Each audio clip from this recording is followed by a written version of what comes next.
By this point, everyone knows the insane story of Citibank's logo and the brilliance behind its design. But in case you don't, in 1998 Citicorp merged with Travelers Group to form Citigroup. And Citibank hired Paula Scher and her design firm Pentagram to design its new logo.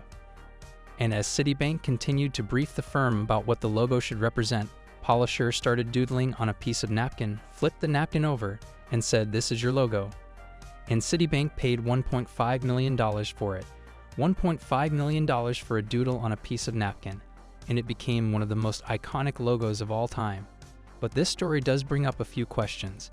How did Paula Scher create such an iconic logo in mere seconds? Why did the Citibank executives accept her napkin doodle to represent its entire brand? Is this story even real? It's not common for a billion-dollar brand to start with a logo from a napkin, so join me while I answer all of these questions and more in today's video. Welcome to Geek Labs, where we discuss insane marketing stories and strategies that no one talks about. First things first, yes, this story is real. It's so incredible that it might not sound real, but it is very much a real story, and it's absolutely incredible.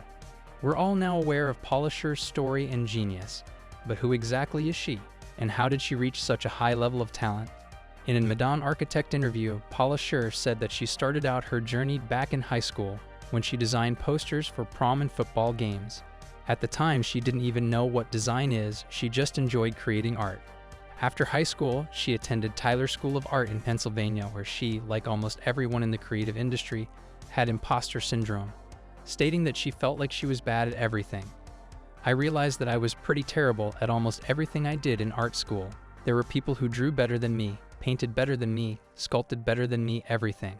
Then in the second term of her sophomore year, Paula took a graphic design course, not knowing what it is, thinking it's a course on being neat, something she wasn't very good at. But she quickly found out what graphic design is actually all about. It isn't about creating neat designs, it's about ideas, creativity, and problem solving through your art. I didn't know what design was when I was in college. I had a teacher who was an illustrator. He was a Polish illustrator. His name was Stanislaw Zagorski. And he made record covers. He designed the cream cover, Wheels on Fire. It was the silver one. And that was the coolest thing on the planet, to have a teacher that did that. And he spoke very bad English, but he could show me that there was something going on that was exciting in imagery and words. I went to school in the 60s and graduated in 1970, so I was inspired by zigzag rolling papers. I would go to antique stores and look at typography. So I became completely involved in this notion of expressive typography and imagery that communicated through expression. We were always told that design, graphic design, was ephemeral, that you made things and they disappeared. But I go into music stores and I still see record covers that I made, and they're still for sale. And if you download Charles Mingus Changes 1 and 2 on your iPod, it's still my graphic. And that's 45 years old, so I guess it's not so ephemeral. 2 years later, Paula Scher earned her Bachelor of Fine Arts in 1970 and moved to New York to be a layout artist for Random House's children's book division. While at Random House, Paula started designing and writing a children's book named Brownstone, and after a few mishaps and stumbles, Paula Scher published her book, at only 23 years old, and it's still in print to this very day. After leaving Random House, Paula Scher was hired at CBS Records to design ads and posters, which she did for 2 years until she was hired by the competitive label Atlantic Records. In Atlantic Records, Scher spent a year designing record covers, which went on to win multiple awards. After a year at Atlantic Records, Paula Scher was rehired at CBS as its East Coast art director to run a department that oversaw 150 covers a year at only 25 years old. 3 years later, at 28 years old, Paula Scher started her own company called Koppel & Scher, which she opened with a friend from college, Terry Koppel. With Paula Scher as a promotional and record cover designer, and Koppel being a magazine art director, the first account they ever got was Manhattan Records, and step by step, the company started growing and hiring more employees until the late 80s where everything changed forever. In the late 1980s, the first Bush recession arrived, and Scher's company was destroyed with it.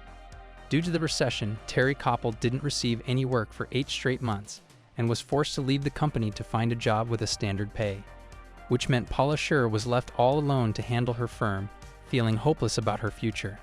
She said, "I had felt like I hit this plateau that I was only going to go down from." However, at that time, Pentagram approached her and offered her a job. So naturally, she closed down her company, took the job, and the rest is, quite literally, history. This is what Citibank paid $1.5 million for. They didn't pay for a piece of napkin nor the doodle on it. They paid for someone who published a book at 23 years old, designed multiple award-winning covers at 25, and had her own firm at 28. They paid for Paula Scher's experience and skills. That's why, in mere minutes, Citibank had its logo and the first step towards their branding. To quote Paula Scher, "It took me a few seconds to draw it, but it took me 34 years to learn how to draw it in a few seconds." Citibank recognized Scher's experience in helping clients achieve rebrands of the highest order. By engaging her, it was securing the leadership required for its new market ambitions. A logo represents a brand permanently to millions of customers. For Citibank, getting it right through Paula's counsel was critical to the merger's success, which is evident in Citibank's use of branding in its marketing campaigns. We're not writers, but we help you shape your financial story. We're not an airline, but our network connects global businesses across nearly 160 markets. We're not a startup, but our innovation labs use new technologies to help keep your information secure. We're not architects, but we help build stronger communities. We're not just any bank, we are Citi. However, no matter how brilliant Scher's design was, she did face the labor perception bias. What's the labor perception bias? Well, when requesting a logo, clients often want a long, laborious process since it fits their view that effort equals value, which arises from decision-makers' inclination to focus on labor and time inputs, disregarding the value of experience and expertise. This bias stems from human traits like impatience and a tendency to link worth with toil. It fails to recognize the unseen expertise allowing efficient results. And Citibank's ability to see that is why their brand value is worth billions today. According to Brand Finance, Citibank's brand value was estimated to be $34 billion in 2022, the second highest bank in the US, only falling behind Bank of America. And while many factors affected that number, you can never deny Paula's effect on the brand, along with her simple napkin. And that's it for today. Which of Paula Scher's designs is your favorite? If you enjoyed the video, and make sure to like our video and subscribe to our channel. It helps more people discover more untold stories. And at last, tweet at us your logo sketches and designs, and we will make sure to reshare the best ones. The Twitter link is in the description if you're interested. See you next time.